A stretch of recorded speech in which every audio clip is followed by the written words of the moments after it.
चीज़ें देख ली थी। अब इसमें देखते हैं कि हमारे पास प्रोजेक्ट किस तरीके से मेक होता है, प्रोजेक्ट किस तरीके से क्रिएशन होती है। तो मैं पहले यहाँ पर देखो एक सैम्पल प्रोजेक्ट ओपन करता हूँ जो हम यहाँ पर बनाएंगे सेट करके। तो यहाँ पर देखो बार्बर बुकिंग ऐप के नाम से एक प्रोजेक्ट नज़र आ रहा है। अब सिनेरियो सेम होता है, जब तुम लोगों का प्रोजेक्ट आएगा तो तुम्हारे पास क्या होंगी, दो ही चीज़ें होंगी रिक्वायरमेंट। क्या क्या चीज़ें होती हैं दो रिक्वायरमेंट के भाई, एक एडमिन पैनल बनाना होता है और दूसरी चीज़ क्या करनी होती है, फ्रंट ऐप। तो अब वेबसाइट तो है नहीं, मोबाइल एप्लीकेशन है, तो फ्रंट एंड पे तुम्हारे पास क्या होगी, तुम्हारी मोबाइल एप्लीकेशन होगी। और एडमिन पैनल क्या होगा, एडमिन पैनल तुम्हारा जैसे बनता है वैसे ही बनेगा। अगर यहाँ पर हम एडमिन पैनल को ओवरव्यू करें कि भाई किस तरीके से हमारे पास एडमिन पैनल है, तो यहाँ हमारे पास बार्बर बुकिंग ऐप है, यानी कि भाई कोई भी सर्विस बुक करना चाहता है, डेट टाइम सेलेक्ट करके क्या कर सकता है, सर्विस बुक करवा सकता है। तो यहाँ पर हमारे पास हम किस तरीके से चेक करेंगे कि हमारा जो यहाँ पर ये चल रहा है प्रोजेक्ट वो कैसे चल रहा है। तो यहाँ पर देखो डिफरेंट फाइल्स हैं हमारे पास, ऐड सर्विसेज, एडमिन लॉगिन, तो ये सब चीज़ें हमारे पास मौजूद हैं। तो यहाँ इसको खोलने के लिए, ओपन करने के लिए ये होस्टेड है, तो यहाँ पर होस्टेड करना भी सीखेंगे कि हमारे पास एडमिन पैनल हम कैसे होस्ट कर सकते हैं, किस तरीके से हमारे पास सारी चीज़ें हो सकती हैं एक एक करके। तो यहाँ देखो होस्टेड लिंक मैं यहाँ पर क्या करता हूँ, कॉपी करता हूँ, ये जो तुम्हें नज़र आ रहा है बेबी शॉप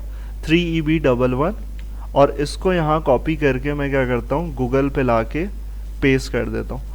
तो इससे क्या होगा, मेरे पास, मुझे यहाँ प्रोजेक्ट चलाने की ज़रूरत नहीं है, प्रोजेक्ट डायरेक्ट मैं क्या करूँगा, लिंक के थ्रू यहाँ पर, यहाँ देखो नज़र आ रहा है एडमिन पैनल का, और मैं यहाँ पर लिंक कॉपी करके डालूंगा। और यहाँ पर देखो एक और चीज़ कि सिक्योर है, यानी कि HTTPS लिंक है, तो ये होस्टेड एडमिन पैनल है, यानी कि जब भी एडमिन पैनल एडमिन यूज़ करेगा तो वो यहाँ से आके यूज़ करेगा, इस तरीके से लॉगिन करेगा, और लॉगिन करने के बाद उसके पास कुछ ये चीज़ें नज़र आने लगेंगी कि भाई हमारे पास यहाँ पर ये वाली सारी चीज़ें मौजूद हैं।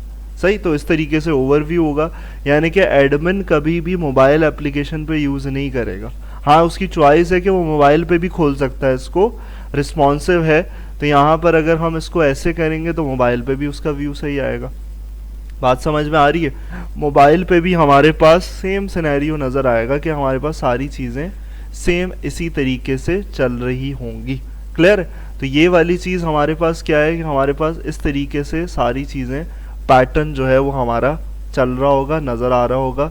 तो ये वाली सारी चीज़ें, अच्छा हमने शायद लिंक जो है वो ओपन गलत कर लिया है, ये बेबी शॉप वाला है, तो हम यहाँ पर क्या करते हैं, इसको बार्बर वाला ओपन करते हैं। और कैसे करेंगे, यहाँ पर आकर इसमें मैं देखता हूँ कि एडमिन पैनल का लिंक क्या है।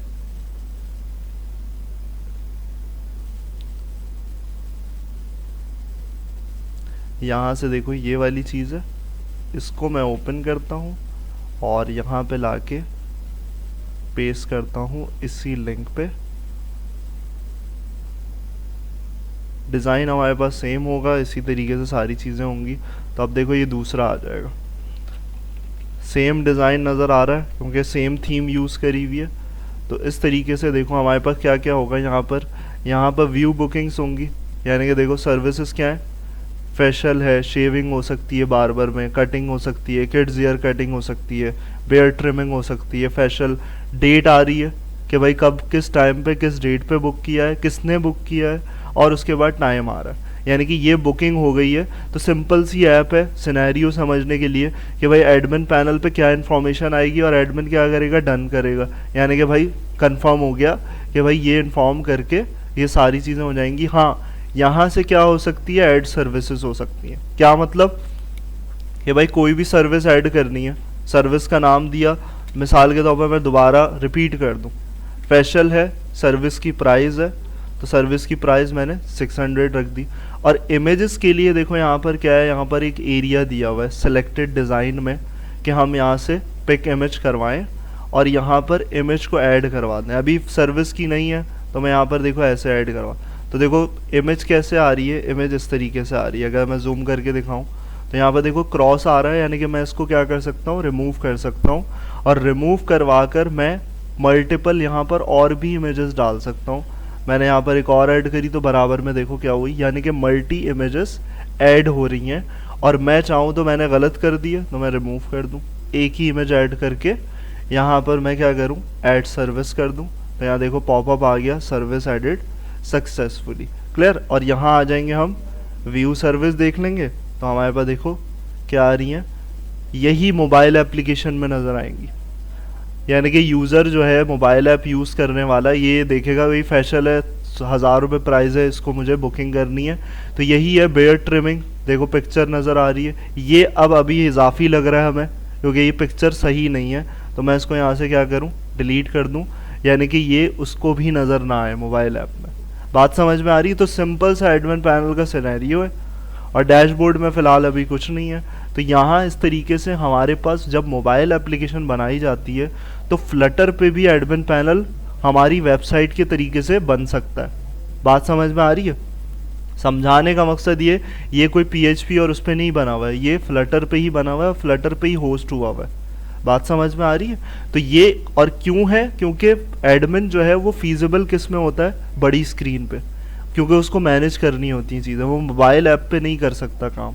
तो यहाँ पर इसी तरीके से हमारे पास ये पूरा सिनेरियो चल रहा है। अब देखो मोबाइल में भी तुम्हारे पास सारी चीज़ें बिल्कुल सही आ रही हैं, यहाँ पर फॉर्म आ रहा है, मोबाइल में भी देख सकता है। अब इसका मतलब ये नहीं है कि मोबाइल ऐप है, ये मोबाइल ऐप नहीं है, ये मोबाइल का व्यू है वेबसाइट ओपन करके, यानी कि तुम्हारी ऐप को ओपन करके। क्लियर। तो ये इस तरीके से तुम्हारा पूरा सिनेरियो कि भाई किस तरीके से एडमिन पैनल हो रहा है, वर्क कर रहा है। अब उसके साथ साथ फ्रंट एंड का भी है कि हमारे पास हमारी क्या होगी, दूसरी जो है मोबाइल ऐप कैसे इस्तेमाल होगी। तो उसके लिए यहाँ पर देखो बार बार बुकिंग ऐप के नाम से, अब मैं सी से इसलिए चला रहा हूँ, वहाँ से इसलिए नहीं चला रहा क्योंकि वहाँ पर SDK एंड्रॉयड का मसला आता है, एमुलेटर सही नहीं चलता। क्लियर। तो यहाँ पर मैं क्या करता हूँ, मैं यहाँ पर डिवाइस सेलेक्ट करता हूँ और मैंने डिवाइस सेलेक्ट कर ली 36, और इसमें मेरे पास पुरानी एप्लीकेशन की स्टेट देखो सेव है।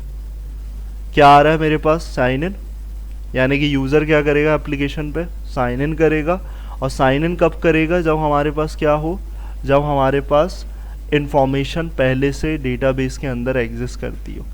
बात समझ में आ रही है भाई। तो ये चीज़ सारी दिखाने का मकसद क्या है कि भाई ये बनानी है, अभी कंप्लीट करनी है, ताकि तुम्हें ये आइडिया हो जाए कि किस तरीके से सारा काम चल रहा है। तो मैं यहाँ पर अगर साइन अप पे आऊँ तो साइन अप किस तरीके से किया जाएगा,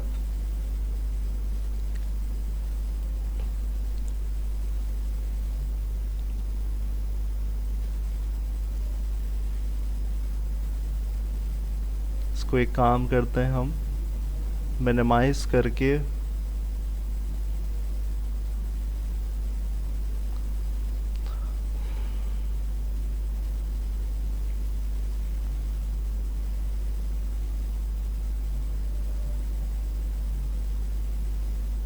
क्लोज ऐप करके दोबारा ओपन करते हैं।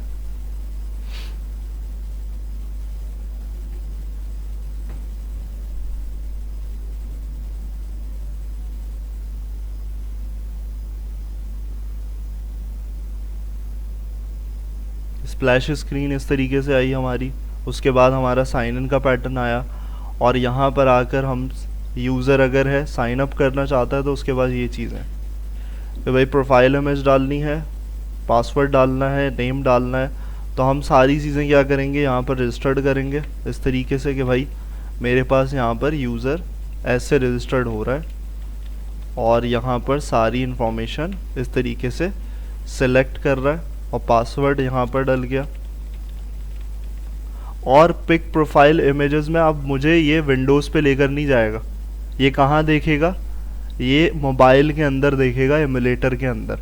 क्लियर है। तो एमुलेटर में जो पिक्चर रखी हुई है यानी कि एंड्रॉयड डिवाइस में, क्योंकि जब यूज़र यूज़ करेगा एप्लीकेशन तो कहाँ करेगा, अपने मोबाइल में करेगा, तो विंडोज़ कंप्यूटर में तो आएगी नहीं।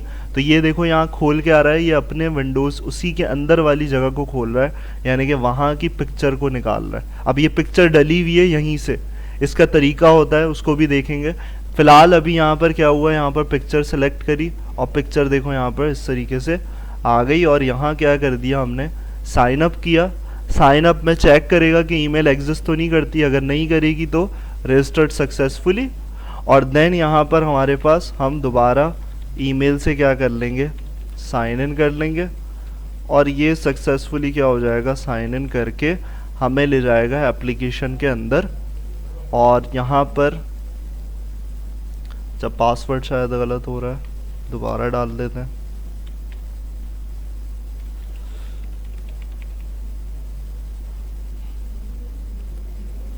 यही डाली थी मैंने ईमेल या कुछ और लिखा था, याद है? ईमेल यही थी। चलो दूसरी देखता हूँ।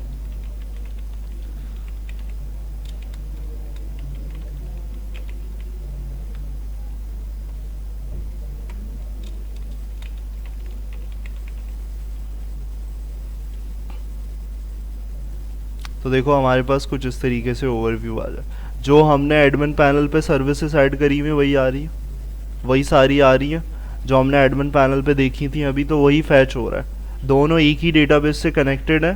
तो यहाँ फेशियल सर्विस बुक करनी है अगर उसको, तो वो ये करेगा। बेयर ट्रिमिंग करनी है तो ये करेगा। तो डिज़ाइन जो तुम पूछ रहे थे कि ऐप में कैसे होगा, वो ऐसे होगा। क्लियर? तो ये चीज़ें ऐसे नज़र आ रही हैं, यूज़र देखेगा उसको। यहाँ पर अपनी प्रोफाइल भी नज़र आ रही है, नेम भी है, वेलकम बैक आ रहा है। और यहाँ पर अगर लॉग आउट का देखो ऑप्शन, तो वो लॉग आउट का भी इस तरीके से नज़र आ रहा है। अब यूज़र ने मिसाल के तौर पर मैंने बोला बेयर ट्रिमिंग करवानी है, तो मैं बुक करूँगा। कैसे करूँगा? यहाँ पर आ गया दूसरी स्क्रीन पे। यानी कि यहाँ पर क्या क्या करूँगा भाई, मुझे डेट सेलेक्ट करनी है अपनी चॉइस। तो यहाँ डेट मैंने सेलेक्ट कर ली कि भाई 19, मैंने 19 जून को करवानी है। और उसमें टाइम सेलेक्ट कर लिया मैंने 3 बजे का, कि भाई 3 बजे मुझे क्या करना है, यहाँ पर PM में, दोपहर में यहाँ करवाना है बेयर ट्रिमिंग। और देन नीचे क्या क्लिक करना है, बुक नाउ। क्लिक किया बुक नाउ पे, तो यहाँ पर क्या आया message, service has been booked successfully. Clear? अब यही इन्फॉर्मेशन मेरे पास कहाँ आ जाएगी, कहाँ आएगी बताओ? एडमिन के पास चली जाएगी, जो हमने एक देखा था कि जहाँ डन का ऑप्शन आ रहा था। क्लियर? वहाँ एडमिन को पता चल जाएगा कि भाई ये बुक कर चुका है यूज़र, इसने ये बुकिंग करवाई है। तो ये सिंपल सिनेरियो एक समझने के लिए कि आप तुम्हारी एप्लीकेशन किस तरीके से काम करती है। अब इसमें देखो सेटअप तुम्हारे पास एक तरीका मैंने क्या बताया था कि हम किस तरीके से सेटअप करते हैं। हमने यहाँ पर ये जो तुम्हें नज़र आ रही है इन्फॉर्मेशन, ये हमने खुद डाली थी, याद है? हम प्रोजेक्ट के अंदर जाते थे, API की डालते थे, ऐप ID डालते थे। अब हमारे पास एक तरीका ये भी है कि हम यहाँ पर CLI पे भी ये सारा काम कर सकते हैं। तुम्हें यहाँ पर ये कॉपी करने की ज़रूरत नहीं पड़ेगी। तुम क्या करोगे, CLI से सारा काम करोगे।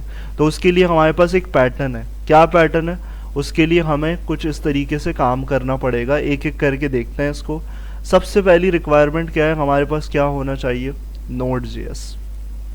तो देखो Node.js की वेबसाइट पे आते हैं और इसको इंस्टॉल करना बहुत आसान है। यहाँ पर आते हैं, क्लिक करते हैं और यहाँ पर सबसे पहला काम है कि भाई Node.js डाउनलोड, जैसे तुम्हें नज़र आ रहा है यहाँ पर हमने एंटर किया और इस पे आके डाउनलोड Node.js। अब Node.js है क्या? Node.js हमारे पास जावास्क्रिप्ट को आउटसाइड द वेब ब्राउज़र चलाने के लिए होता है। क्लियर है? तो अगर मैं इसको यहाँ पर लिख के बता दूँ क्या करने के लिए। जावास्क्रिप्ट अभी तक तुमने देखी है, क्या देखी है जावास्क्रिप्ट? जावास्क्रिप्ट तुमने देखी है कि भाई फ्रंट एंड के लिए होती है, सही। लेकिन अगर इसको डेटाबेस तक ले जाना है, तो डेटाबेस तक किस तरीके से ले जा सकते हो, with the help of Node.js। ये इतनी आसान अल्फाज में याद रखो। लेकिन अभी Node.js क्यों यूज़ कर रहे हो? अभी जावास्क्रिप्ट नहीं है, जावास्क्रिप्ट का कोई काम नहीं है। Node.js हम किसके लिए यूज़ कर रहे हैं? हम यूज़ कर रहे हैं कि हम फायरबेस जो है वो CLI से इस्तेमाल कर सकें, यानी कि हम फ्लटर फायर को इस्तेमाल कर सकें। ये इस्तेमाल करने के लिए, CLI इस्तेमाल करने के लिए हम इसको यूज़ कर रहे हैं, और जिसको बोल सकते हो तुम कि भाई फ्लटर CLI, जो नोटपैड पे फाइल का नाम भी है। बात समझ में आ रही है? तो इसको डाउनलोड करने का तरीका आसान है। यहाँ पर विंडोज़ इंस्टॉलर से भी कर सकते हो, बहुत आसान से स्टेप्स हैं।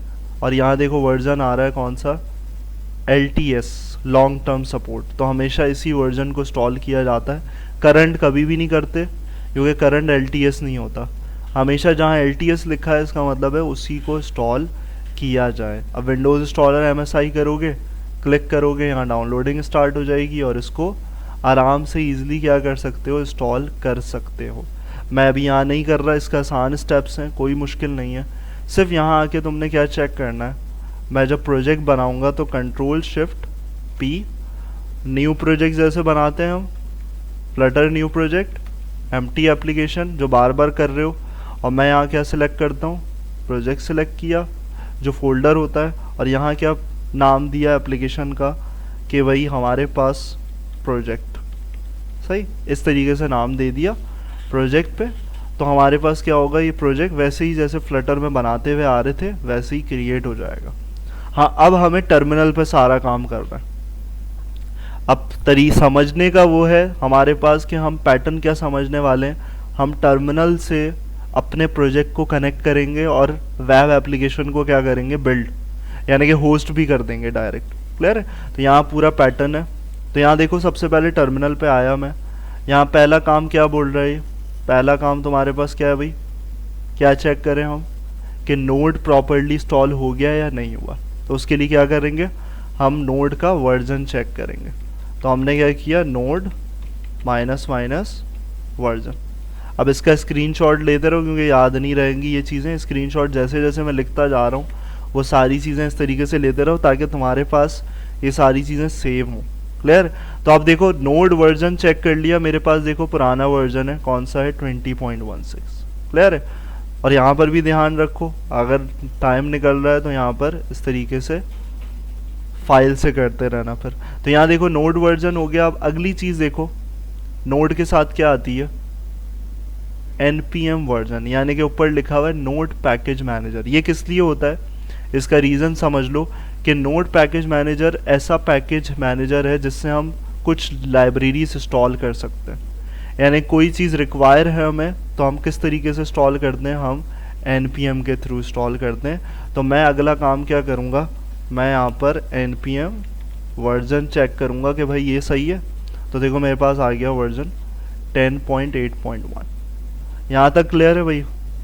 इसके बाद क्या करना है, इसके बाद अगला स्टेप होगा हमारा कि हमने क्या इंस्टॉल करना है। अब देखो, you need to install with the help of npm Firebase tools. हमने जो npm किया, क्यों किया, उसका रीज़न क्या था, हमें फायरबेस टूल्स की लाइब्रेरी इंस्टॉल करवानी है। अब वो ऐसे नहीं हो सकती, बगैर किसी चीज़ के नहीं हो सकती। वो कौन इंस्टॉल करके देगा, npm। क्लियर है भाई बात? यहाँ तक समझ में आ रही है? आसान है स्टेप। ये -g किस लिए लिखा हुआ है, -g लिखने की वजह ये है कि हमारे पास ये ग्लोबली इंस्टॉल होना चाहिए। ग्लोबली का मतलब ये कहाँ जाना चाहिए, सी ड्राइव में। सी ड्राइव में कहाँ पर, देखो मैं कहाँ जा रहा हूँ, यूज़र्स, और मैं यहाँ पर आऊँगा सैयद जाजिब, और यहाँ देखो एक फ़ोल्डर हिडन वाला होता है अपडेटा, और यहाँ क्या है, रोमिंग, और यहाँ तुम्हें नज़र आएगा, देखो क्या क्या नज़र आ रहा है, npm। यानी कि जब तुम npm इंस्टॉल करोगे, नोड इंस्टॉल करोगे, तो तुम्हारा npm ऐसे तुम्हारे सिस्टम में नज़र आएगा। और यहाँ देखो क्या नज़र आ रहे हैं तुम्हें, नोड मॉड्यूल्स। और जो मैं अब इंस्टॉल करूँगा, कमांड चलाऊँगा, तो वो क्या आ जाएगी, वो ये आ जाएगी फायरबेस टूल्स। इसलिए तुम क्या कर रहे हो, इसको ग्लोबली रन कर रहे हो, जो यहाँ तुम्हारे पास लिखा हुआ है -g हटा के नहीं करना। वो क्या हो जाएगा, वो किसके अंदर इंस्टॉल हो जाएगा तुम्हारे पास, वो गलती से भी ये नहीं करना, वो यहाँ इंस्टॉल हो जाएगा। ये गलत चीज़ है, वो सिर्फ तुम्हारे इस प्रोजेक्ट के लिए हो जाएगा। क्लियर है? तो यहाँ पर क्या करना है, npm इंस्टॉल -g, और फिर क्या लिखा हुआ है, फायरबेस -टूल्स। सही है? ऐसे करोगे इंस्टॉल हो जाएगा, और कुछ नहीं करना। हाँ, तुम्हारे पास तुम्हें एक्सेस, अब मैं नहीं कर रहा क्योंकि हुआ है, एक्सेस करने के लिए ये पाथ जो है पूरा तुम्हें कहाँ डालना पड़ेगा, एनवायरनमेंट वेरिएबल में। कहाँ एनवायरनमेंट वेरिएबल में, यही पाथ कौन सा, जहाँ तुम यहाँ पर हो, ये पूरा कॉपी किया और कहाँ आ गए, environment variable for your account. और यहाँ पर तुमने पाथ में आए और यहाँ पर देखो कंफर्म कर लिया कि ये है, एग्जिस्ट करता है, वरना न्यू करके यहाँ पर पेस्ट कर दोगे और ओके कर दोगे। क्लियर है? तो यहाँ मेरे पास मौजूद है, सेट हुआ हुआ है सारी चीज़ें। और फिर जब ये करोगे तो अगली चीज़ चलेगी। इसको किए बगैर तुम्हें कभी भी नहीं पता चलेगा फायरबेस का वर्जन कौन सा है। जब तक ये नहीं करोगे, जब तक इंडिकेशन उसको पता ही नहीं चलेगी कि भाई मेरे पास फायरबेस भी एग्जिस्ट करता है सिस्टम को। क्लियर? तो यहाँ पर अगला ये असल काम है कि भाई मेरा फ्लटर CLI चलने लगा या नहीं चलने लगा। तो मैंने क्या करना है, यहाँ पर यहाँ चेक करना है इस काम को करने के बाद फायरबेस वर्जन। अगर ये सही आउटपुट दे रहा है इसका मतलब है तुम्हारा एनवायरनमेंट वेरिएबल सही बता रहा है। बात क्लियर है भाई? ये समझ में आ रही है? यहाँ तक याद रहेगा, क्योंकि ये चीज़ें तुम्हारी अभी तुम्हें करने की ज़रूरत भी नहीं पड़ेगी, ये सब मौजूद है। मॉडर्न स्टैक पढ़ रहे होते हैं बच्चे तो ये सब मौजूद होगा। हाँ, ये करना होगा, तुम ये वाली चीज़ करनी होगी, कमांड एग्जिस्ट करनी होगी। तो इसको वन गो में ही समझते हैं। अब देखो अगला काम क्या है, खुद बताओ पढ़ के क्या लिखा हुआ है। अब इसका मतलब क्या है, रिलेट करो। पहले हम क्या करते थे, हम कहाँ जाके लॉगिन करते थे, कहाँ पर जाते थे, फायरबेस अकाउंट में। यानी कि कौन सा वाला काम कि हम यहाँ खोलते थे ना फायरबेस की वेबसाइट, ऐसे खोलते थे और इसमें क्या करते थे हम, गेट स्टार्टेड इन कंसोल। तो अब वही काम हम कैसे करें, हम वही काम को यहाँ पर कर लें। सही, तो यहाँ पर क्या करें, फायरबेस और यहाँ पर लॉगिन। सिर्फ इतना सा, ये पूरा जो तुमने इंस्टॉल किया है ये यही काम करवाने के लिए हुआ है। क्लियर है? तो यहाँ पर फायरबेस लॉगिन एंटर किया। अगर लॉगिन है तो वो बता देगा तुम्हें। अगर ऐसी प्रॉब्लम हुई कोई और लॉगिन है तो क्या करोगे, तो यहाँ पर लिखोगे फायरबेस लॉग आउट। क्लियर है? फायरबेस लॉग आउट करोगे तो क्या होगा, जो तुम्हारा एग्जिस्टिंग यूज़र है जिससे लॉगिन हुआ हुआ है वो क्या कर देगा, उसको लॉग आउट कर देगा, लॉग्ड आउट फ्रॉम फायर। और अगेन अगर करोगे, नए हो तो कैसे करोगे, फायरबेस लॉगिन। तो यहाँ कुछ मैसेज शो करेगा, देखो क्या बोल रहा है, allow Firebase to collect CLI and emulator suite usages. CLI का मतलब ये CLI कमांड लाइन इंटरफेस। इसको एक्सेस करवाने के लिए तुम्हें यस ऑथेंटिकेशन देनी है उसको। तो मैंने क्या करना है, वाई करना है। यस किया तो वो देखो कहाँ ले आएगा, तुम्हारी ईमेल सिलेक्शन पे। ईमेल सिलेक्ट करी तुमने, मैंने दोबारा वही कर रहा हूँ। मैंने यहाँ पर क्लिक किया, सैयद जाजे 456, कंटिन्यू किया और यहाँ अलाउ किया इसको। तो यहाँ एक सक्सेसफुल मैसेज दे देगा, फायरबेस CLI लॉगिन सक्सेसफुल। यानी कि टर्मिनल के थ्रू तुम्हारा एक्सेस मिल गया तुम्हें। और यहाँ देखो क्या होगा, यहाँ इस तरीके से मैसेज आ जाएगा, क्या आ रहा है, सक्सेस लॉगिन एज सैयद जाजे 456। तो इसका मतलब है जो तुम वहाँ से ब्राउज़र से काम कर रहे थे वो काम तुम्हारा यहाँ से चल रहा है। और तुम्हारे पास अगली चीज़ जो होगी वो क्या होगी कि भाई तुमने क्या करना है, यूज़र ऑथेंटिकेशन हो गई। अब तुम्हें क्या करना है, तुम्हें फ्लटर फायर CLI को एक्टिवेट करना है। तो उसके लिए सिंपल तुम्हारे पास ये वाली कमांड है, dart pub global activate Flutter fire CLI। इसको जब तक नहीं करोगे तुम्हारा आगे काम नहीं बढ़ेगा। सारी चीज़ें एक से एक के बाद एक कनेक्टेड है। क्लियर? तो इसको हम वन गो में इसलिए समझ रहे हैं क्योंकि टू टुकड़ों में नहीं समझ सकते इसको। तो पहले अगला काम फिर क्या है, अगला काम है मैंने इसको एक्टिवेट किया, एंटर किया और यहाँ पर देखो क्या कर रहा है, package Flutter fire CLI is currently active at version 1.2 और उसने वही एक्टिवेटेड 1.2.0, यानी पहले से था उसने दोबारा क्या कर दिया, एक्टिवेट कर दिया। क्लियर है? इस तरीके से हमारा ये काम भी हो गया। और फिर एक्टिवेट करने के बाद हमने क्या करना है, इसका वर्जन चेक कर लेना है कि भाई हमारे पास वर्जन क्या आ रहा है। 1.2 हो गया, आ गया जो ऊपर शो हो रहा था। क्लियर है भाई? यहाँ पर यहाँ तक की बात। अब असल काम आता है कि तुमने क्या करना है, देखो क्या लिखा हुआ है, कॉन्फ़िगरेशन ऑफ फ्लटर फायर। इसका मतलब क्या, मैं अपने किस प्रोजेक्ट से कॉन्फ़िगर करना चाहता हूँ। तो किस प्रोजेक्ट से कॉन्फ़िगर करना चाहता हूँ वो यहाँ चेक होगा।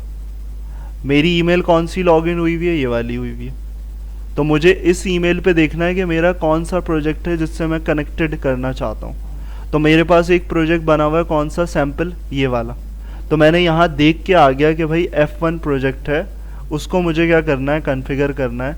तो मैं यहाँ पर क्या करूँगा, यहाँ पर अगला काम जो है वो ये करूँगा, फ्लटर फायर कॉन्फ़िगर। और यहाँ कॉन्फ़िगरेशन करने के बाद देखो क्या बोल रहा है, फैचिंग अवेलेबल फायरबेस प्रोजेक्ट्स। यानी कि तुम्हारी वहाँ से ऑनलाइन उठा के तुम्हारी प्रोजेक्ट्स की लिस्ट उठा के यहाँ दे देगा। वही आ रही हैं सारी, जितनी तुम्हें वहाँ नज़र आ रही हैं वो सब प्रोजेक्ट्स आ रहे हैं। और मैं कौन सा डिसाइड करके आया था कि किस पे सेट करना है, F1 प्रोजेक्ट पे। तो मैं इस तरीके से एरो की से नीचे आऊँगा और इसको सिलेक्ट कर लूँगा और यहाँ पूछेगा कि भाई किसके लिए करना है आपको। तो हम अभी किस पे काम कर रहे हैं, एडमिन पैनल। तो अगर मोबाइल ऐप होगी तो क्या सिलेक्ट करोगे, एंड्रॉयड। और अभी जो तुम्हारे पास है वो क्या है, वो वेब ऐप थी, तो क्या करोगे, वेब को सिलेक्ट करोगे।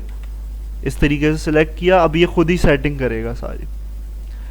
तो यहाँ पर देखो कुछ तुम्हें यहाँ चेंजेस साइड पे होती हुई नज़र आएंगी, वो डिबग चला रहा है और इस तरीके से तुम्हारा रजिस्टर करता रहेगा सारी चीज़ें, यानी कि ये प्रोजेक्ट अब वहाँ से कनेक्ट हो जाएगा ऑटोमेटिकली। बात क्लियर है। तो तुम्हें यहाँ पर ये करने की ज़रूरत नहीं होगी कि तुम वहाँ पर लिख रहे हो जाके ऐड करवा रहे हो, तो यहाँ पर तुम्हारे पास डायरेक्टली जो है वो वेब से कॉन्फ़िगर हो जाएगा। यहाँ पर देखो हर चीज़ आ रही है, एंड्रॉयड को भी कर रहा है, iOS को भी कर रहा है, यानी कि जितने भी चीज़ें हैं उन सब को कॉन्फ़िगर कर रहा है। और कॉन्फ़िगरेशन करने के बाद एक फ़ाइनल तुम्हारे पास स्टेप आ जाएगा, मैसेज आ जाएगा कि भाई तुम्हारा कॉन्फ़िगर हो चुका है। तो इसको थोड़ा सा टाइम लगेगा, उसके बाद फिर हम आगे यहाँ पर कंटिन्यू पूरा आगे जो फाइनल स्टेप करना है उसको भी देखते हैं। तो कुछ ऐसा आउटपुट आएगा तुम्हारे, क्या क्या आउटपुट आएगा देखो, यहाँ पर सारों की ऐप आईडी आ गई, वेब की भी, एंड्रॉयड की भी, iOS की भी और मैक ओएस, विंडोज़, यानी कि जितने प्लेटफॉर्म है सबकी ऐप आईडी वो कॉन्फ़िगर करके दे देगा तुम्हें। बात समझ में आ रही है भाई। तो यहाँ देखो यही आउटपुट तुम्हारे पास इस तरीके से आ गया। क्या आ गया कि मेरे पास platform Firebase app IDs generate हो गई। और वो देखो यहाँ पर एक चीज़ दे रहा है, ये पढ़ो क्या लिखा हुआ है, फायरबेस कॉन्फ़िगरेशन फाइल, कॉन्फ़िगर ही कर रहे थे ना, तो उसकी एक फ़ाइल बनेगी। क्या दे रहा है, लोकेशन लिब, और आगे क्या दे रहा है, फायरबेस ऑप्शंस डॉट डार, यानी कि एक फ़ाइल उसने खुद बनाई। अब इस फाइल में देखते हैं क्या हुआ और एरर क्यों आ रहे हैं, क्योंकि पैकेजेस नहीं होंगे। तो यहाँ देखो फाइल में क्या है, यहाँ पे हर डिवाइस को टारगेट कर रहा है। यहाँ क्या लिखा हुआ है, इफ़ के इज़ वेब, अगर वेब है तो क्या करो, वेब रिटर्न करो। और अगर प्लेटफॉर्म क्या है, एंड्रॉयड है तो एंड्रॉयड रिटर्न करो। इसी तरीके से सारी डिवाइसेस का। और नीचे देखो क्या है, ये क्या है, ये कोई नई चीज़ है, ये वही चीज़ें हैं जो हम पहले रजिस्टर कर रहे थे खुद, यानी कि हर डिवाइस के लिए उसने क्या किया, यहाँ कॉन्फ़िगर कर दिया। अब इस मसले का हल कैसे होगा कि एरर आ रहे हैं, क्योंकि यहाँ ऊपर देखो एक चीज़ आ रही है, फायरबेस कोर। तो पैकेजेस को क्या करना है, सिंपली पैकेजेस को यहाँ से ला के डाल देना है। तो मैं इसको फ़िलहाल इससे तो नहीं करूँ पैकेजेस, मैं क्या करूँ, अपने पुराने प्रोजेक्ट से डाल दूँगा, कौन से वाले जो हमारे पास यहाँ पर मौजूद हैं। तो इस मसले का भी हल हो जाएगा। तो मैं फ्लटर प्रोजेक्ट्स पे आता हूँ और यहाँ पर आकर barber booking project admin panel वाले पे आते हैं, क्योंकि वेब का काम कर रहे हैं। तो ये सारे पैकेजेस यहाँ हम उठा के डाल देते हैं। तुम लोग एक एक करके करोगे पैकेजेस, ये सारे एक साथ नहीं करोगे।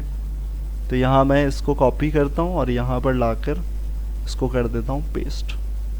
pubspec.yaml में आए और यहाँ पर आ गए। ये चीज़ हमेशा याद रखनी है, सीक्वेंस होता है, इंडेंटेशन। तो मैंने क्या किया, पेस्ट किया, कंट्रोल एस कर दिया। तो यहाँ टर्मिनल पे हमारे पास क्या होगा, यहाँ पर आउटपुट शो करेगा टर्मिनल पे, और रिजॉल्व करके वो हमें फाइनली, ये देखो यहाँ स्टार्ट हो गया रिजॉल्विंग।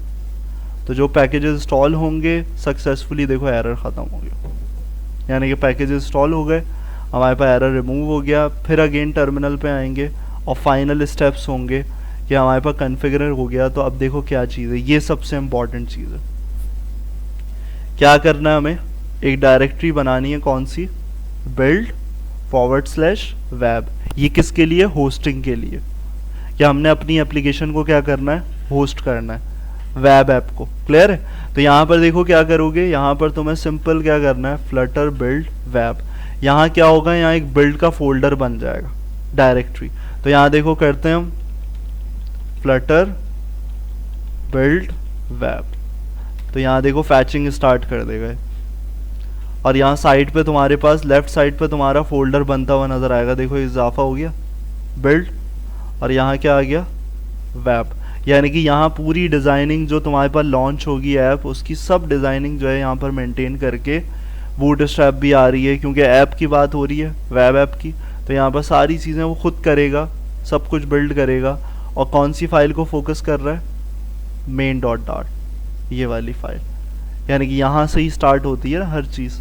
तो ये सब चीज़ें तुम्हारे पास ऐसे इस तरीके से चल रही होंगी। हसन क्या हो गया भाई, नींद आ रही है तुम्हें या सो गया वो लेटे लेट? तो यहाँ पर देखो हमारे पास इस तरीके से पूरा पैटर्न यहाँ पे कंपाइल कर रहा है। तो देखो लास्ट में क्या आएगा, टिक मार्क आ जाएगा ग्रीन, इसका मतलब है पूरी बिल्ड हो गई डायरेक्टरी। क्लियर, डायरेक्टरी बिल्ड हो गई। डायरेक्टरी बिल्ड करने के बाद हमारे पास क्या चीज़ होगी, इनिशियलाइज फायरबेस होस्टिंग। ये इम्पॉर्टेंट काम है होस्टिंग के लिए। तो यहाँ पर क्या करोगे, फायरबेस इनिट होस्टिंग। इस कमांड के थ्रू तुम्हें कुछ ऑप्शन सेलेक्ट करने, और तुमने यहाँ पर देखो सबसे पहला काम क्या है, are you ready to proceed. तो क्या करोगे, यस करोगे, नो, यस करोगे ऑब्वियस। फिर उसके बाद देखो क्या करोगे, ये भी ऑप्शन आसान है, क्या करना है भाई, यूज एन एग्जिस्टिंग प्रोजेक्ट या create a new project. Existing होगा क्योंकि अभी जिस पे काम कर रहे हैं वही सिलेक्ट करना है। एंटर किया। अब देखो क्या कर रहे हो, कौन से प्रोजेक्ट पे कर रहे थे काम अभी, उस वक्त क्या सिलेक्ट करके आए थे, F1 प्रोजेक्ट। जो पहले सिलेक्ट किया था वही अभी करना है कॉन्फ़िगर करनी। तो मैंने ये सिलेक्ट किया था, तो ये कर लिया सिलेक्ट। अब देखो यहाँ पर एक चीज़ पूछ रहा है कि what do you want to use as your public directory. तो अभी देखो मैंने क्या डायरेक्टरी बनाई थी, बिल्ड वेब। तो हमेशा याद रखो पब्लिक डायरेक्टरी कौन सी बनती है, बिल्ड वेब। क्योंकि यहाँ देखो एक फाइल नज़र आ रही है तुम्हें, कौन सी, index.html। जब हम वेब एप्लीकेशन बनाते थे लोकल PHP वगैरह पे, तो पहली फाइल का नाम क्या होता था, index.html। यही इसी वजह से हम डायरेक्टरी पब्लिक क्या रख रहे हैं, बिल्ड। तो कैसे दोगे, देखो क्या लिख रहे हो, build/web। सही है, ये किया। अब देखो यहाँ दे रहा है, क्या ऑप्शन दे रहा है, configure as a single page app. और क्या बोल रहा है कि भाई ऐप पे पहला पेज कौन सा होना चाहिए, index.html। अब बताओ यस और नो होगा, क्या होगा, यस करोगे या नो करोगे, यस करोगे। index.html को करना है हमें पहला पेज। अब यहाँ देखो क्या है, setup automatic builds and deploys with GitHub. अभी इसकी ज़रूरत नहीं है, इस पर क्या कर दें हम, नो कर दें, तो ये हमें कोई रिक्वायरमेंट नहीं है। अब देखो यहाँ एक चीज़ बोल रहा है, ये बोल रहा है बनाने के लिए index.html ऑलरेडी एग्जिस्ट, ओवरराइट करना या नहीं करना, नो करोगे। क्लियर, ओवरराइट की ज़रूरत नहीं है, नो किया। और देखो क्या हुआ, यहाँ क्या आ गया, फायरबेस इनिशियलाइजेशन कंप्लीट। अब एक काम करना है तुमने, यहाँ पर क्या करना है, इस तरीके से डिप्लॉय करना है अपनी साइट को। यानी कि जैसे हम होस्ट करते हैं ना, तो ये वो करना है, फायरबेस क्या लिख रहे हो, डिप्लॉय। तो ये करने के बाद हम ओपन करके चेक करेंगे कि भाई हमारी एप्लीकेशन लॉन्च हुई या नहीं हुई। तो देखो डिप्लॉय करोगे, यहाँ पर कुछ चीज़ें आएंगी। देखो कहाँ डिप्लॉय कर रहा है, F1 प्रोजेक्ट में, वही उसी जगह पे कर रहा है डिप्लॉय। और यहाँ पर देखो सारी फाइल्स को अपलोड कर रहा है। और होस्टिंग देखो प्लेटफॉर्म दे दिया उसने, क्या बना के दिया, hosting URL F1 project 7C033। अब एक कंट्रोल प्लस क्लिक करूँगा और इसको ओपन कर दूंगा अपने उस पर। तो यहाँ देखो हमारे पास क्या हुआ, यहाँ पर इस तरीके से जो लोकल एक बना हुआ था फायरबेस का, फ्लटर का, हेलो वर्ल्ड, कहाँ बना हुआ है, यहीं पर बना हुआ है ये, यहाँ पर यही कर रहे थे हम, इतनी देर से देख रहे थे इसी को होस्ट। यही देखो हेलो वर्ल्ड बना हुआ है। तो ये होस्ट हो गया, यानी कि अब ये पूरी प्रॉपर होस्टेड है एडमिन पैनल। सही, और उसका लिंक क्या है, URL ये है। तो आराम से तुम्हारा अब जो एडमिन पैनल का काम होगा वो कहाँ करोगे, वो इसमें करोगे तुम। सही, तो प्रोजेक्ट का हायरार्की ऐसे रखना, किस तरीके से रखोगे, जैसे मैंने बनाई हुई है। कैसे करी हुई है, पहले कौन सा प्रोजेक्ट है, पहले फोल्डर है एक बार्बर बुकिंग प्रोजेक्ट, और उसके अंदर क्या है, अपने जो प्रोजेक्ट का नाम रखोगे अभी बार्बर एडमिन पैनल। बात क्लियर है, और इसमें सारी चीज़ें सेट करोगे। मैं ये फाइल दे रहा हूँ, ये वाली, और इसमें से सारी चीज़ों को, कमांड्स को 1 बाय 1 देखते हुए रन कर लेना। करो भाई स्टार्ट इसको।